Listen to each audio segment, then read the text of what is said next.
Benjamin Mauger, bonjour. Vous êtes certainement le plus jeune trader de ce premier salon des marchés financiers. Rappelez-moi votre âge. Bonjour, 19 ans. 19 ans. Alors, qu'est-ce qui fait qu'un jour on s'intéresse au trading? Qu'est-ce qui fait qu'un jour on se destine en tout cas à ce métier un peu particulier?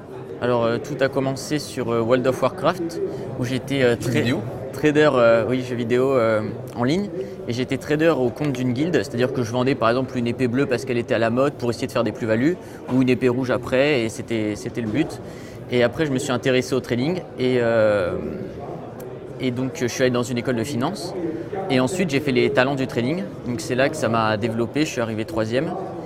Et donc ensuite, à la suite de cette compétition, je suis devenu professeur à l'ESG et à l'ESGF en tant que Financial Derivatives Market, donc les marchés dérivés financiers, tout ce qui est futures, options et un peu actions. Et ensuite, j'ai monté ma société de formation, Trade Me Away. Donc c'est un nouveau concept où on trade dans des hôtels parce que c'est plus sympa plutôt que des salles de classe. Voilà.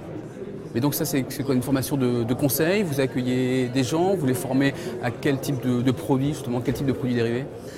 Alors donc on forme aux produits dérivés, donc futurs et options surtout, et on travaille aussi les actions. Voilà, donc sur tout type, surtout Forex et indices, mais on travaille aussi les matières premières, mais en moindre mesure. Question toute bête, est-ce que vous réussissez à concilier vos études et cette passion pour le trading? Ça a été très difficile parce que pendant les talents du trading, justement, j'étais très fatigué à cause des partiels et ça s'est vu sur la semaine sur le Japon, on était tous fatigués et c'est là où j'ai perdu. Je pense que c'est possible si on est très bien organisé.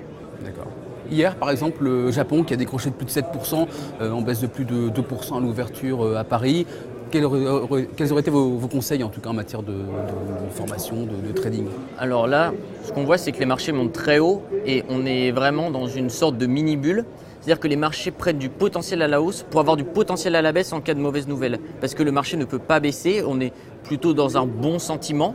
Et donc du coup, on monte plus pour pouvoir baisser plus. On crée juste de la volatilité implicite en fait. Si vous aviez un conseil global à donner en tout cas à un particulier qui se destine au trading, quelques règles principales à retenir, ce serait quoi? Ce serait suivre la tendance, s'intéresser aux produits nice Euronext plutôt qu'aux produits marketés.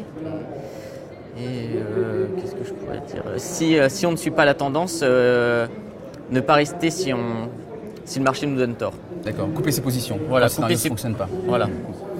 Bonne règle en tout cas. Merci beaucoup Benjamin. On vous suivra en tout cas au cours de ces prochains mois, prochaines années. Je rappelle que vous êtes certainement le trader le plus jeune de ce premier salon des marchés financiers. À très bientôt Benjamin. Merci beaucoup. Merci, au revoir.